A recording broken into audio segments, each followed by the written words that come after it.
Halo Bapak Ibu, saudara-saudari sekalian. Bersama saya lagi Chandra Teja dari channel Kristen Ngakunya. Channel yang membahas kekristenan yang murni, terbebas dari klinik dan pemahaman yang melenceng. Bagi Anda yang belum subscribe channel saya, silakan subscribe channel saya, tekan loncengnya agar Anda dapat notifikasi setiap kali saya mengupload video-video saya. Oke, pada kesempatan kali ini saya akan melanjutkan pembahasan saya mengenai Kristen Persepuluhan bagian yang ke-12. Pada bagian yang 11, yang sebelumnya saya sudah membahas bahwa Yesus tidak pernah menarik persembahan persepuluhan. Kenapa? Yesus bukan orang Lewi. Yesus adalah orang dari suku Yehuda. Kalau Yesus berani menarik persepuluhan, maka dia akan lebih cepat naik ke kayu salib. Kenapa? Dia mencuri haknya orang Lewi, haknya janda miskin, haknya anak yatim, dan haknya pendatang atau orang asing. Nggak berani Yesus narik persepuluhan. Sampai sini jelas ya. Demikian juga para rasulnya. Kalau Yesus aja tidak berani narik, bagaimana rasulnya berani narik? Tapi hebat ya, sekarang pendeta-pendeta, gembala sidang di sebagian gereja berani narik. Padahal Yesusnya saja, imam besar, tidak berani narik. Rasul juga tidak berani narik. Dan satu lagi, Yesus juga tidak pernah memberikan persembahan persepuluhan. Nggak tahu ya? Nggak pernah. Coba cari dah buat saya ayat yang mencatat Yesus pernah memberikan persembahan persepuluhan. Demikiannya juga dengan 12 rasul. Apakah mereka pernah memberikan persembahan persepuluhan? Padahal waktu itu hukum Taurat masih berlaku. Selama Yesus masih hidup, hukum Taurat masih berlaku. Kenapa mereka tidak memberikan persembahan persepuluhan? Atau dengan kata lain, mereka, Yesus dan para rasulnya dan murid-muridnya tidak mempraktekkan persembahan persepuluhan. Kenapa mereka tidak memberikan? Kalau tidak menarik jelas ya, karena mereka bukan orang Lewi. Kenapa mereka tidak memberikan? Karena mereka bukan petani, bukan peternak. Hanya petani dan peternak saja yang diatur untuk memberikan persepuluhan. Tukang batu, guru, tabib, ya, tukang kayu seperti Yesus, nelayan tidak memberikan persepuluhan. Oke? Nah, kita lihat di sini di dalam perjanjian baru ada 3 hal pokok yang sangat penting. Pertama, kita tidak melihat persembahan persepuluhan diajarkan di perjanjian baru. Tidak ada. Disebutkan, iya sudah saya sebutkan kan, ada 10 penyebutan. Ya. Kemudian, kalau Anda lihat jenis-jenis persembahan apa sih yang diatur di perjanjian baru, ada banyak. Anda lihat saja di 2 Korintus ya, pasal 8 dan pasal 9 ya. 2 Korintus 8 dan 2 Korintus 9. Di situ ada sejumlah besar ya. Ada sekitar 40 ayat di perjanjian baru termasuk tadi yang menyebutkan jenis-jenis persembahan di perjanjian baru, tapi tidak disebutkan persembahan persepuluhan ya. Tidak sama sekali. Kedua, di perjanjian baru juga tidak ada ayat-ayat yang menyebutkan kemarahan atau dikutuknya seseorang karena tidak membayar persepuluhan seperti di perjanjian lama di Malaiki ya. Malayaki ayat rudal sakti, Malaiki 3 ayat 10. Perjanjian baru nggak ada ya. 3. Di perjanjian baru ya juga bahwa persembahan persepuluhan selain absen, tidak diajarkan, juga absen total dari penjelasan bagaimana gereja atau jemaat mula-mula memberikan persembahan, ya, seperti yang secara gamblang dijelaskan di Kisah Para Rasul, ya. Di sini jelas sekali, jika memang kalau persembahan persepuluhan adalah sumber dana utama untuk pekerjaan Tuhan, tentu sudah digambarkan di Kisah Para Rasul. Ternyata tidak ada, ya. Oke. Nah, jadi karena 3 hal pokok itu, dan kalau Anda juga masih belum meyakini bahwa persembahan persepuluhan tidak diajarkan di perjanjian baru, nanti tunggu bagian berikutnya ya. Tapi jelas ya, di sini perjanjian baru tidak mengajarkan persepuluhan. Dan Yesus serta para rasulnya tidak mempraktekkan persepuluhan. Kemudian ada yang komen, Pak, ini kan zaman modern dan orang Kristen sudah tidak banyak lagi yang bercocok tanam dan beternak. Jadi, sudah tidak mungkin lagi persembahan persepuluhan diberikan dalam bentuk hasil ladang dan ternak. Harus dalam bentuk uang. Kemudian ditambahkan lagi, janganlah kau hitung-hitungan sama Tuhan. Kembalikan 10% yang memang uang Tuhan. Mana mungkin sekarang kita bawa beras, jagung, kambing, domba, lembu, ya, sapi ke gereja sebagai persepuluhan kita. Kita kan profesional, dibayar dengan uang, bukan dengan hasil ladang atau ternak. Jadi persepuluhan kita harus dalam bentuk uang. Demikian seterusnya argumen gitu ya. Nah, tapi itu justru argumen dari orang yang tidak rajin baca Alkitab.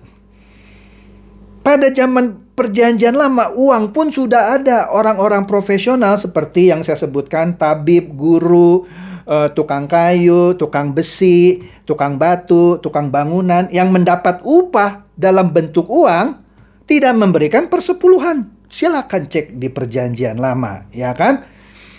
Ada profesi di waktu itu, contoh penyamak kulit. Anda bisa baca Kisah Rasul 9 ayat 43. Tukang minyak wangi, ya, Keluaran 37 ayat 29. Tukang kayu dan tukang batu, 2 Samuel 5 ayat 11. Hakim, tabib, guru, nelayan, tukang tenun kain, buruh, apalagi tukang tembaga, tukang besi, tukang perak, pematung, tukang pahat, tukang bangunan, tukang periuk, tukang emas, pedagang, tukang mantra, tukang tenung, tukang ramal, tukang roti, tukang cukur, pelaut, tukang kubur, tukang kemah, dan masih banyak lagi. Anda bisa baca itu semua di Perjanjian Lama. Mereka menerima penghasilannya dalam bentuk uang dan tidak bisa memberikan persepuluhan yang harus hasil ladang dan ternak. Kalau masih nggak percaya, Anda sekolah lagi aja di sekolah teologi ya. Nggak usah debat sama saya. Oke. Dan juga kalau ada yang bilang, uang belum ada pada zaman itu, katanya, silakan cek tentang uang untuk transaksi pada masa itu. Di mana?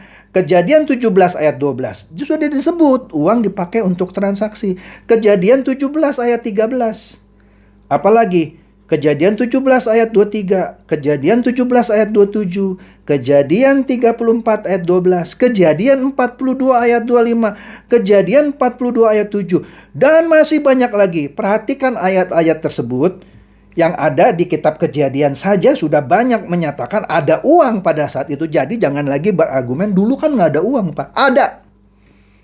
Ada ya. Periksa sendiri ya.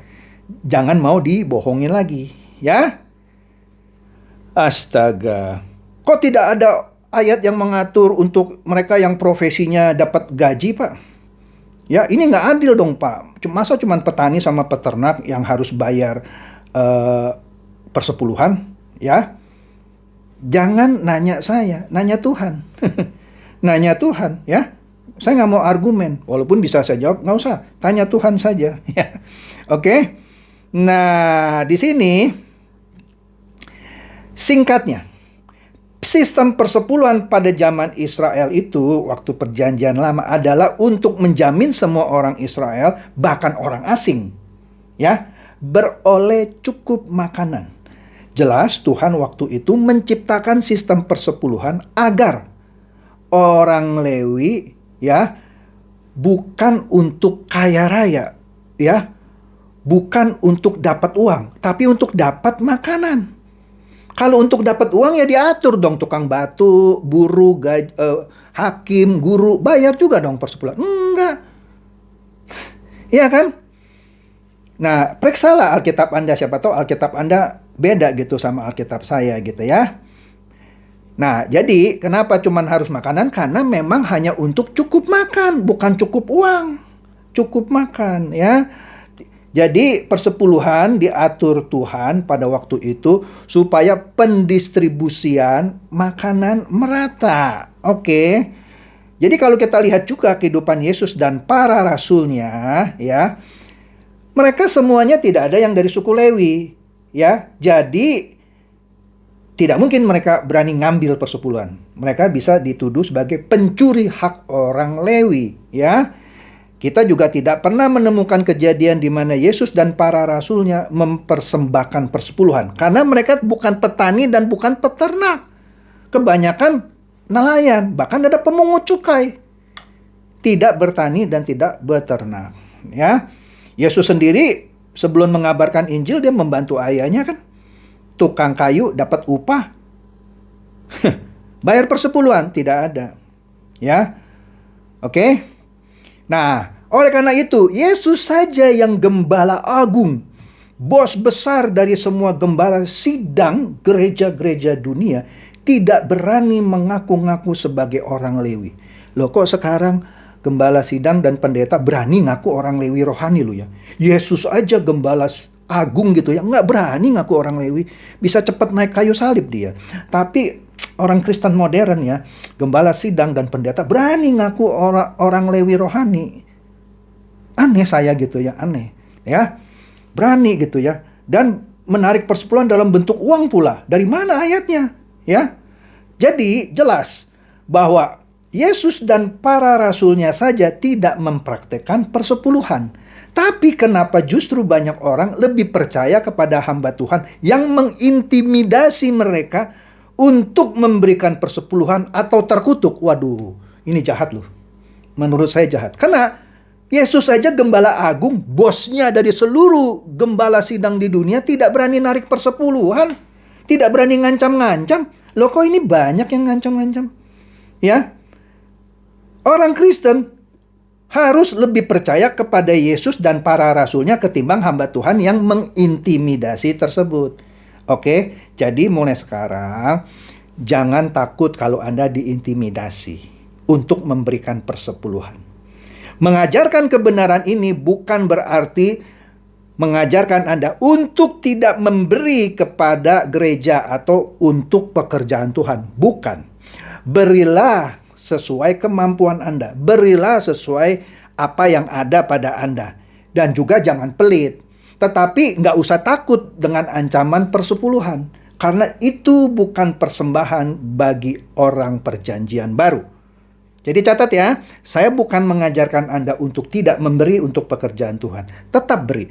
Anda mau beri 1/10 dari gaji Anda, monggo. Tapi bagi saya itu bukan persepuluhan. Itu artinya Anda mau memberi 1/10. Anda mau beri misalnya 12%, 15%, monggo. Kalau itu sesuai dengan kerelaan Anda. Bahkan itu melebihi persepuluhan kan kalau dihitung persentase. Tetapi itu sebutannya bukan persepuluhan. Itu adalah persembahan yang memang Anda rela beri. Bisa sama dengan 10%, bisa lebih, bahkan bisa kurang, nggak usah khawatir. Ya, nanti di bagian berikutnya saya akan terangkan lagi dan saya kupas dan saya bedah lebih detail lagi. Oke? Semoga ini mencerahkan dan mencerdaskan. Silakan share video saya ini kepada teman-teman, sahabat atau kerabat supaya mereka juga boleh tercerahkan. Shalom.